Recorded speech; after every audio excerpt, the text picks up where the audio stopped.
Doctor Elizabeth ഉദയനും ബാലയും ആ പേരുകൾ കേൾക്കാൻ തുടങ്ങിയിട്ട് നമ്മൾ കുറച്ച് നാളുകളായി.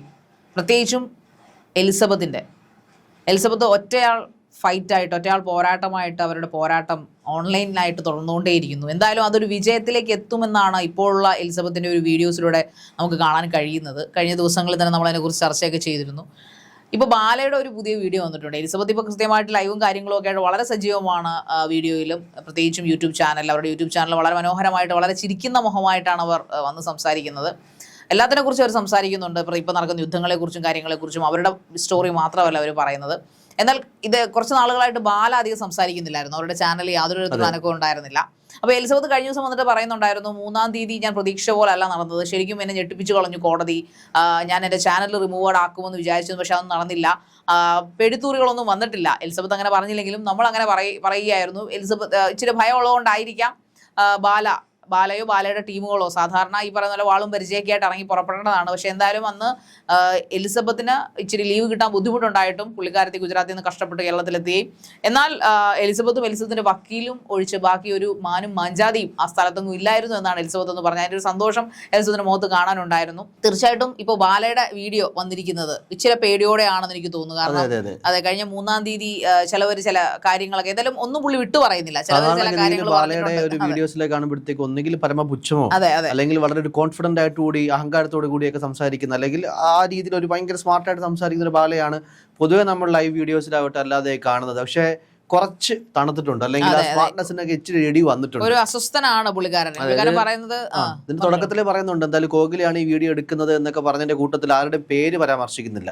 എനിക്ക് തോന്നുന്നു ശാരിക പറഞ്ഞ പോലെ പ്രധാനമായിട്ടും കോടതിയുടെ തന്നെ ഒരു ഇത് കാണും, ഒരു ഗൈഡൻസ് കാണും. കേസ് നടന്നുകൊണ്ടിരിക്കുന്നതുകൊണ്ട് തന്നെ ആരുടെയും പേരെടുത്ത് പറയാൻ പാടില്ല എന്നൊരു ഗൈഡൻസ് കാണും.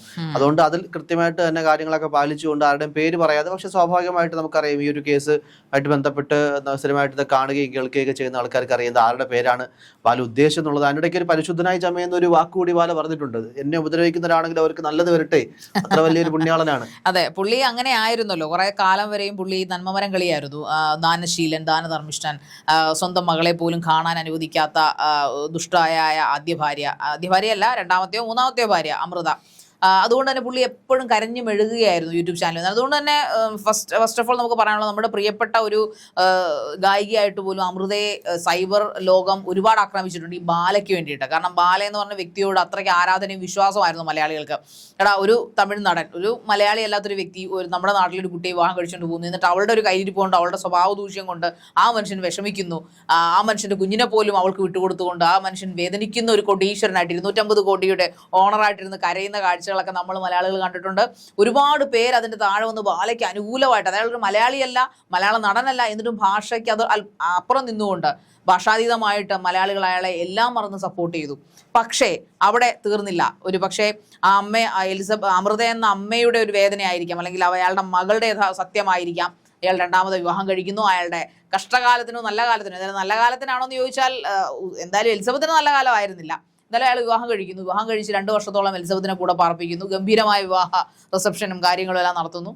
പക്ഷേ പിരിഞ്ഞപ്പോഴും ബാല വിചാരിച്ചില്ല ഒരിക്കലും ഡോക്ടർ എലിസബത്ത് ഉദയൻ താൻ തല്ലിച്ചതച്ച ഒരു പക്ഷിയായി അവിടെ കിടന്ന് ചത്തൊടുങ്ങുമെന്നാണ് ബാല കരുതിയത്. പക്ഷെ അങ്ങനെ സംഭവിച്ചില്ല. അവർ ചാരത്തിൽ നിന്ന് ഉയർന്നു വന്ന ഫീനിക്സ് പക്ഷിയെ പോലെ, അല്ലെങ്കിൽ ചിറകടിച്ചു പറന്ന ഒരു പരുന്തിനെ പോലെ അവർ ഉയർന്നു വന്നു എന്നുള്ളതാണ്. മെന്റലി, ഇമോഷണലി, ഫിസിക്കലി വല്ലാതെ അസോൾട്ടഡ് ആയിട്ടും വല്ലാതെ ഒരുപാട് പീഡനങ്ങൾ ഏറ്റിട്ടും അവർ സ്വന്തം കാലിൽ നിന്നുകൊണ്ട് അവർ തിരിച്ചു വന്നു. അവർ ആദ്യം രൂപം കാണിക്കാൻ ഭയപ്പെട്ടു, സൗണ്ട് മാത്രം കേൾപ്പിച്ചുകൊണ്ട് അവരുടെ ചാനൽ വന്നിരുന്നുകൊണ്ട് ബാലയുടെ യഥാർത്ഥ മുഖം ലോകത്തിന് വലിച്ച് കീറി കാണിച്ചു കൊടുത്തു, അല്ലെങ്കിൽ വിളിച്ചു പറഞ്ഞു. ആദ്യമൊന്നും ആരും വിശ്വസിക്കാൻ തയ്യാറായിരുന്നില്ല. കാരണം എലിസബത്തിനെ ഉപേക്ഷിച്ച ശേഷം അയാളുടെ ജോലി അയാൾ തുറന്നുകൊണ്ടേയിരുന്നു. അടുത്ത ഇരയെ കണ്ടെത്തുക, വിവാഹം കഴിക്കുക. തീർച്ചയായിട്ടും അയാളത് ചെയ്തു. എലിസബത്ത് പോയടനെ തന്നെ അയാൾ കോക്കിലായ അവരുടെ മാമാപ്പൊണ്ണിനെ വിവാഹം കഴിച്ചു. മാമാപ്പൊണ്ണാന്നൊക്കെ പറയുന്നു, എന്തോ മാമാപ്പൊണ്ണോ അത്തപ്പൊണ്ണോ നമുക്കറിയില്ല. എന്തായാലും അയാൾ വിവാഹം കഴിക്കുന്നു. അതിനുശേഷമാണ് ആക്ച്വലി എലിസബത്ത് ഇങ്ങനെ വീഡിയോസ് ഒക്കെ ആയിട്ട് വരുന്നത്, പക്ഷേ ഈ ഒരു റിവലേഷൻ വീഡിയോ ഒക്കെ ആയിട്ട്. പക്ഷേ ആദ്യമൊന്നും പ്രേക്ഷകർ അത് വിശ്വസിക്കാൻ തയ്യാറായിരുന്നില്ല. കാരണം വേറൊന്നുമല്ല, കുറെ പേര് എലിസബത്തിനെ എതിർത്തുകൊണ്ട് കുറേയധികം ഹരാസ്മെന്റ് ഉണ്ടായി. ഇത് അമൃതയുടെ വേറൊരാളാണ്, എലിസബത്ത് ഈ പറയുന്ന ബാലയ്ക്ക് വേറൊരു വിവാഹം കഴിച്ചിട്ടുള്ള അസൂയ കൊണ്ട് പറയുന്നതാണ്, ബാല ഒരു നല്ല മനിതനാണ് എന്ന് പറയുന്ന രീതിയിലൊക്കെ ആയി കാര്യങ്ങൾ. എലിസബത്തിന്റെ നിരന്തരമായിട്ടുള്ള വീഡിയോസ് കാണുമ്പോൾ നമുക്ക് അറിയാൻ പറ്റും എലിസബത്തിനുണ്ടായ ചേഞ്ച് എത്രത്തോളമാണ്. അതായത് ശാരിക പറഞ്ഞ പോലെ ആദ്യ സമയങ്ങളിലൊക്കെ വളരെ പേടിയോടുകൂടി, അതായത് ഇപ്പോഴും എലിസബത്ത് പറയുന്നുണ്ട് എനിക്ക് പോലീസിനെ പേടിയാന്നൊക്കെ വളരെ നിഷ്കളങ്കമായിട്ട് പറയുന്നുണ്ടെങ്കിൽ പോലും ആദ്യ സമയങ്ങളിലൊക്കെ എത്ര പേടിച്ചിരുന്നു, അതിൽ നിന്നൊക്കെ ഒരുപാട് മാറി പറയാനുള്ള കാര്യങ്ങൾ ആർജവത്തോടു കൂടി തുറന്നു പറയുന്ന, താൻ കാര്യങ്ങൾ പറഞ്ഞാലേ ലോകം തന്നെ അറിയുകയുള്ളൂ, അല്ലെങ്കിൽ ബാല എന്ന് പറയുന്ന വ്യക്തി തന്നോടും തന്റെ ജീവിതത്തിനോടും ചെയ്ത പ്രവർത്തികൾ, നീചമായ പ്രവർത്തികൾ ആൾക്കാരെ അറിയിക്കണം, നാളെ എനിക്ക് എന്തെങ്കിലും സംഭവിച്ചാൽ എനിക്ക് എന്തുകൊണ്ട് ഇങ്ങനെയൊക്കെ സംഭവിച്ചു എന്ന് നിങ്ങൾ മനസ്സിലാക്കണം എന്നുള്ള കാര്യമാണ് എല്ലാ ലൈവിലും എലിസബത്ത് കണ്ടിന്യൂസ് ആയിട്ട് പറഞ്ഞുകൊണ്ടിരിക്കുന്നത്. അത് ആദ്യഘട്ടത്തിലൊക്കെ ശാരിക പറഞ്ഞതുപോലെ ഈ അമൃതയ്ക്കൊക്കെ സംഭവിച്ചൊരു കാര്യം എന്ന് വെച്ച് കഴിഞ്ഞാലേ, ചിലപ്പോൾ നമ്മൾ ഒരാളെ വളരെ തീവ്രമായിട്ടൊക്കെ സ്നേഹിച്ചു കഴിഞ്ഞാൽ, ഒരു അലിഗേഷൻ ഉണ്ടായി കഴിഞ്ഞാലും അയാളെ ജീവിതം ഇനിയും തകർക്കണ്ട, അയാൾ നല്ല രീതിയിൽ ജീവിക്കുന്നെങ്കിൽ ജീവിച്ചു പൊക്കോട്ടെ എന്നുള്ള സ്നേഹക്കൂടുതലിന്റെ കരുതലിന്റെ ഭാഗമായിട്ടൊക്കെ ഉണ്ടാകുന്ന ഒരു പ്രശ്നമായിരുന്നു. നമ്മൾ ഈ സത്യം ഈ പറഞ്ഞ കണക്ക് വെളിയിൽ അറിയുമ്പോഴത്തേക്കും കാവട്ടി ലോകം ചുറ്റി എന്നൊക്കെ പറഞ്ഞൊരു പഴഞ്ചൊല്ലുണ്ട്. അതേപോലെയാണ് ഇങ്ങനെ ഫേക്ക് ആയിട്ടുള്ള ബാലയെ പോലുള്ള ആൾക്കാരൊക്കെ വന്നിട്ട് ന്യായീകരിക്കുമ്പോഴത്തേക്കും ആദ്യഘട്ടങ്ങളിൽ അത് കാണുന്ന മലയാളികൾ ഒന്നടങ്കം അയാളെ വിശ്വസിക്കുന്ന ഒരു സമയമുണ്ടായി. കാര്യം അപ്പുറത്തെ സൈഡ് സൈലന്റ് ആണ്. സ്വാഭാവികമായിട്ടും ഒരാൾ ഇങ്ങനെയൊക്കെയുള്ള കാര്യങ്ങൾ പറയുകയും ഇതെല്ലാം ഫേക്കാണ്, ഈ ആൾക്കാർ പറയുന്ന അമൃതയാവട്ടെ എലിസബത്താവട്ടെ പറയുന്ന കാര്യങ്ങളൊക്കെ ഫേക്കാണ്, എൻ്റെ ജീവിതം തകർക്കാൻ നോക്കുന്നു, നിരന്തരമായിട്ട് ഈ ദൃശ്യമാധ്യമത്തിൽ കൂടെ എന്നെ അവഹേളിക്കാൻ ശ്രമിക്കുന്നു, അയാൾ നിരന്തരമായിട്ട് കേസ് കൊടുക്കുന്നു, മറ്റേ സൈഡ് ഒതുങ്ങിയിരിക്കുന്നു. അപ്പോൾ സ്വാഭാവികമായിട്ട് നമ്മൾ കേൾക്കുക, അല്ലെങ്കിൽ നമ്മൾ മനസ്സിലാക്കുക, നമ്മൾ വിശ്വസിക്കുക ഈ പറയുന്ന ആളുടെ സൈഡ് മാത്രമായിരിക്കും. അതുകൊണ്ട് തന്നെ ആയിരിക്കണം ഒരുപക്ഷെ ആ സ്നേഹക്കൂടൽ കൊണ്ടായിരിക്കണം അമൃതയൊക്കെ ഒരു ഘട്ടത്തിൽ ഈ പറഞ്ഞതുപോലെ തന്നെ ഇപ്പോഴും സൈലന്റ് ആണ്. അമൃതയെ സംബന്ധിച്ചിടത്തോളം ഇല്ല, അമൃതയെ സംബന്ധിച്ചിടത്തോളം ഇപ്പോഴും സൈലന്റ് ആണ്.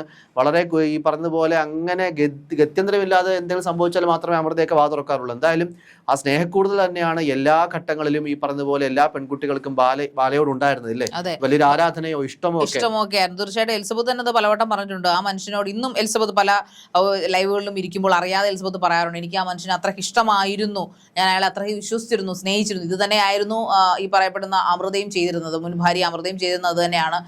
ഇപ്പോഴും ബാലച്ചേട്ട എന്നാണ് അയാൾ അഭിസംബോധന ചെയ്യാറുള്ളത്, അമൃത വിളിക്കുന്ന. ഇപ്പോൾ ബാല ഒരുപാട് വൃത്തികേടുകൾ അവരുടെ ചെയ്തിട്ടുണ്ട്. ആ കുഞ്ഞിന്റെ ഇൻഷുറൻസിന്റെ കാര്യത്തിൽ മാൽ പ്രാക്ടീസും ഫോർജറിയൊക്കെ കാണിക്കുന്നു, അതിന് കൊടുക്കാനുള്ള പൈസ കൊടുക്കാതിരിക്കുന്നു, യാതൊരു തരത്തിലുള്ള നഷ്ടപരിഹാരങ്ങളൊന്നും കൊടുത്തിട്ടില്ല. ഇതെല്ലാം ചെയ്തിട്ടും ബാലച്ചേട്ടൻ ഇങ്ങനെ ചെയ്തു, ബാലച്ചേട്ടൻ ഇങ്ങനെ ഒരു ഫോർജറി ചെയ്തു എന്നാണ് ഇപ്പോഴും അമൃത പറയാൻ. അല്ലെങ്കിൽ അയാള് ആ മനുഷ്യൻ വൃത്തികെട്ടവൻ എന്നൊരു വാക്കുപോലും ഇന്ന് വരെ പറഞ്ഞിട്ടില്ല. ഒരു രീതിയിൽ അമൃത ഡിഗ്നിറ്റി തന്നെയാണ് കാണിക്കുന്നത്. ഭയങ്കര ഡിഗ്നിഫൈഡ് പറഞ്ഞതുപോലെ ചില സമയത്ത് നമ്മളത് അഡ്രസ് ചെയ്യേണ്ടതുണ്ട്, ഡിഗ്നിഫൈഡ് ആയിട്ട് തന്നെ കാര്യങ്ങൾ അഡ്രസ് ചെയ്യേണ്ടതുണ്ട് കൃത്യമായിട്ട് തന്നെ. നമ്മളെ നിരന്തരമായിട്ട് ഒരാൾ ഇങ്ങനെ വേട്ടയാടുകയും നിരന്തരമായിട്ട് സംശയ നിഴലിലൊക്കെ നിർത്തുന്ന ഒരു സാഹചര്യത്തിൽ നമ്മുടെ ഈ പേഴ്സണാലിറ്റി കൊണ്ടായിരിക്കാം മറ്റൊരു വ്യക്തിയെ നമ്മൾ മുൻപ് ഇഷ്ടപ്പെട്ടിരുന്ന ജീവനോളം സ്നേഹിച്ചിരുന്ന ഒരു വ്യക്തിയെ അയാളുടെ ജീവിതം ഇനി മുന്നോട്ട് എന്താണെങ്കിലും തന്നെ അയാളെ കാര്യമായിട്ടേക്കുണ്ട്, അയാൾ എങ്ങനെയെങ്കിലും ജീവിച്ച് പൊക്കോട്ടെ എന്നൊരു ചിന്തയുടെ മുകളിലായിരിക്കും പറയുന്നത്. എന്തായാലും എലിസബത്ത് എന്തായാലും ആദ്യഘട്ടങ്ങളിൽ കുറച്ച് ഒതുങ്ങിയിരുന്നെങ്കിൽ പോലും കൃത്യമായിട്ട് തന്നെ കണ്ടിന്യൂസ് ആയിട്ട് വീഡിയോസ് ഇട്ടുകൊണ്ട് ബാല നടന്ന അലിഗേഷൻസിനും അല്ലെങ്കിൽ തനിക്ക് പറയാനുള്ള കാര്യങ്ങൾ കൃത്യമായി പറയുന്ന സ്ട്രോങ് ആയിട്ടുള്ള ഒരു ഇൻഡിപെൻഡന്റ് ആയിട്ടുള്ള ഒരു വുമണായി ഇല്ലേ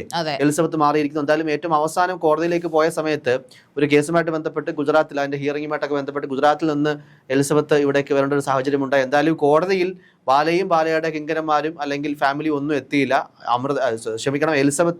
എലിസബത്തിന്റെ വക്കീല് മാത്രമാണ് ഉണ്ടായിരുന്നത്. എന്തായാലും ഈ 3-ാം തീയതി എന്നൊരു സമയം എലിസബത്ത് ആദ്യം പറഞ്ഞിരുന്നതും ഈ ഒരു കേസിന്റെ ഹിയറിംഗുമായിട്ട് ബന്ധപ്പെട്ടാണ്. ഒരുപക്ഷെ കേസ് വിളിക്കുകയാണെങ്കിൽ കോടതിയുടെ എന്തെങ്കിലും ഒരു ഗൈഡൻസ് ഉണ്ടാകാൻ സാധ്യതയുണ്ട്. അതായത് ഇനി ഇത് കോടതിയിൽ നിൽക്കുന്ന കേസായതുകൊണ്ട് തങ്ങളുടെ ഫേസ്ബുക്കോ അല്ലെങ്കിൽ യൂട്യൂബ് വഴിയുള്ള മാധ്യമങ്ങൾ വഴി ഒരു കേസുമായിട്ട് ബന്ധപ്പെട്ടോ അല്ലെങ്കിൽ എതിർകക്ഷികളുമായിട്ട് ബന്ധപ്പെട്ട പേരോ കാര്യങ്ങളോ ഒന്നും പരാമർശിക്കാൻ പാടില്ല എന്നൊരു ഗൈഡൻസ് ഉണ്ടായിരിക്കാം എന്നൊരു ചിന്തയുടെ മുകളിലാണ് ആ ഒരു ഡേറ്റ് പറഞ്ഞത്. എന്തായാലും ഇപ്പൊ കുറെ റിലീഫ് അക്കാര്യത്തിൽ ഇല്ലേ എലിസബത്തിനുണ്ട്, വളരെ ഹാപ്പിയാണ്. കഴിഞ്ഞ ദിവസമൊക്കെ സോഡ സർബത്തൊക്കെ കുടിക്കുന്ന